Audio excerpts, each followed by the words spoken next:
I saw this article from the New York Post saying the United States found the second down F-15 pilot in Iran by using his heartbeat from 40 miles away. They called this tech, or at least the New York Post called this tech, GHOST MURMUR. And as a guy who has helped build human spaceflight and is now in medical school, this is just absolute bullshit. How the US actually located the pilot is classified, but I have some ideas on how they were able to find them when no one else could. But first, what is GHOST MURMUR?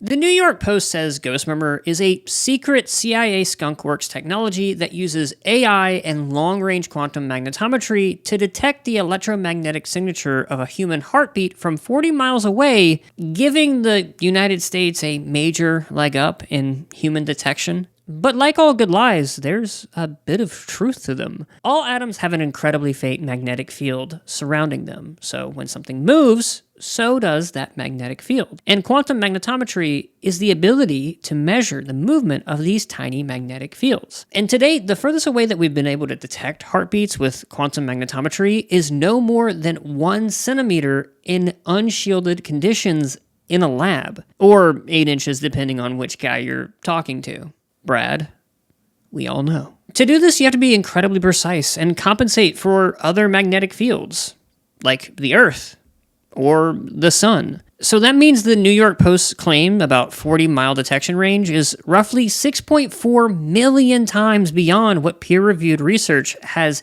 ever publicly documented. So, I mean, forgive me if I'm a little skeptical that either the New York Post's sources are lying to them or the Post is just outright lying to us on their own. Well, this leads us back to the question, how did the US find their pilot if they weren't using GHOST MURMUR technology? This black box that looks like the average cell phone from the 1980s is called the Boeing Combat Survivor Evader Locator. Really rolls off the tongue. Anyway, it's actually a pretty cool piece of GPS tech. It works by sending encrypted signal-hopping messages that blend into background noise, making the distress location that they're sending out extremely difficult for enemies to pinpoint. Because you don't want to pop a flare behind enemy lines because that leads the enemies directly to you. Anybody that has played Arc Raiders for even 5 minutes knows that to be the case. But GPS only gets you like 95% of the way there. The United States military still had to physically spot the guy before they sent planes down to go get him. Returning back to Trump's joint briefing with the CIA, he stated that they spotted him from 40 miles away. Keyword, spotted. When you spot someone, you normally think of vision or a camera. This looks like a normal day in Utah, right? No. This is actually nighttime vision.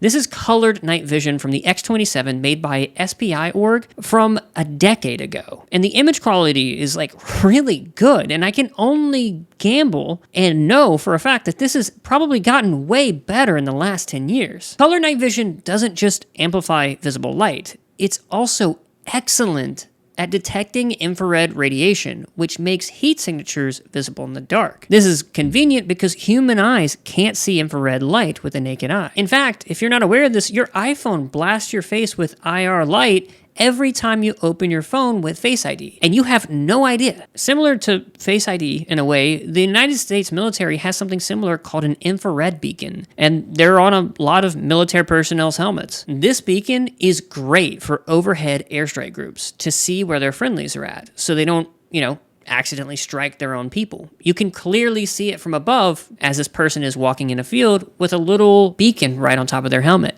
Wrapping all this up, what actually happened? Well, I think once the pilot ejected from his plane, he hid in the mountain areas and activated his Boeing GPS transponder to give the United States military a general location on where he was, then placed his IR beacon somewhere nearby. Then a plane or helicopter with incredible thermal or night vision cameras was able to spot him and eventually coordinate and bring him to safety, not whatever the New York Times is saying. That is why, no matter how amazing your technology is, the best toolkit you can ever have is a great fundamental education so you can spot bad news stories just like this one, and maybe even innovate for the future. Anyway, see you next time. See you.